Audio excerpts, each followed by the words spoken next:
Mastering DNA digestion doesn't have to be complicated. Here is your step-by-step guide. We'll start with enzyme selection strategy, then reaction calculations, and finally, the actual bench work. Stick around until the end, as I'll be teasing part 2, how to deal with difficult templates. First, verify your sequence. Use a software or tool to map all the restriction sites. Avoid methylation-sensitive enzymes. If your DNA was isolated from standard bacterial strains, these simply won't cut. Most software will highlight these sites for you. Now your enzyme choice depends entirely on your goal. Are you looking for cloning, or for diagnostic digest? Cloning. For traditional cloning, you'll typically choose 2 different enzymes with incompatible ends. This ensures directional insertion and eliminates the need for vector dephosphorylation. Make sure these sites are present in both your insert and the vector, usually within the multiple cloning site.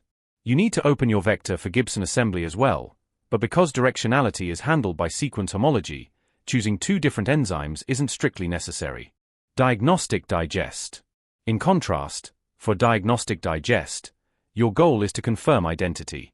You map all the restriction sites within the molecule and choose the ones that confirm its identity, creating a unique pattern of fragments that are easy to distinguish and verify on an agarose gel. Pro tip: for double or triple digests, ensure your enzymes share a compatible buffer and incubation temperature. If they don't, you'll need to perform a sequential digestion. Always check the manufacturer specifications or use their online tools to find the best conditions for your specific mix. The amount of DNA depends on your application. For standard diagnostic digest, 500 nanograms is usually plenty.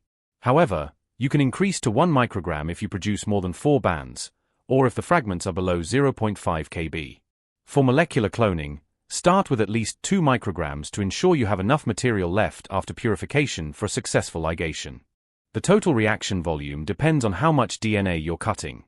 While it can range from 15 to 100 microliters, 30 microliters is the most common setup. As a rule of thumb, 15 to 50 microliters is standard for diagnostics, while 30 to 100 microliters is better for cloning. Just remember, keep your DNA volume below 25% of the total reaction to prevent any impurities in your DNA prep from inhibiting the enzyme. Enzyme. Typically, 0.5 to 1 microliter is sufficient for most reactions, as smaller volumes are difficult to pipette accurately. While the exact amount depends on your DNA amount, using 1 microliter usually provides a safe excess. Just ensure the total enzyme volume remains below 10% of the final reaction to prevent star activity. Now for the calculation. Let's look at a typical 30 microliter digestion. You'll need your DNA, 1 microliter of enzyme and 3 microliter of 10x buffer to reach a 1x concentration. If the manufacturer recommends it, add 3 microliter of 10x BSA. Finally, add deionized water to reach the 30 microliter mark. Gather your materials and keep them always on ice. Restriction enzymes are highly temperature sensitive. Always add water and buffer first, to establish the correct ionic environment, then add your DNA, and the enzyme last. If you're processing multiple samples, save time and ensure consistency by creating a master mix of everything except the DNA. Aliquot the mix first, then add your individual DNA. Gently mix the components by flicking the tube or pipetting up and down. Spin the tube down for a few seconds to collect all the liquid at the bottom. Incubation. Incubate immediately at the appropriate temperature, usually 37 degrees Celsius. Incubation times can range from 30 minutes to overnight. For standard diagnostic digest, 1 hour is usually more than enough. However, if you are digesting more than 2 micrograms of DNA, extend this to at least 3 hours to overnight.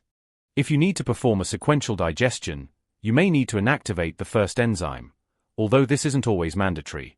You can either heat inactivate at 65 to 80 degrees Celsius for 20 minutes, or to save time use a DNA purification kit to clean the reaction. Your digested DNA is now ready to run on agarose gel, gel purification, or ligation, whichever fits your goals.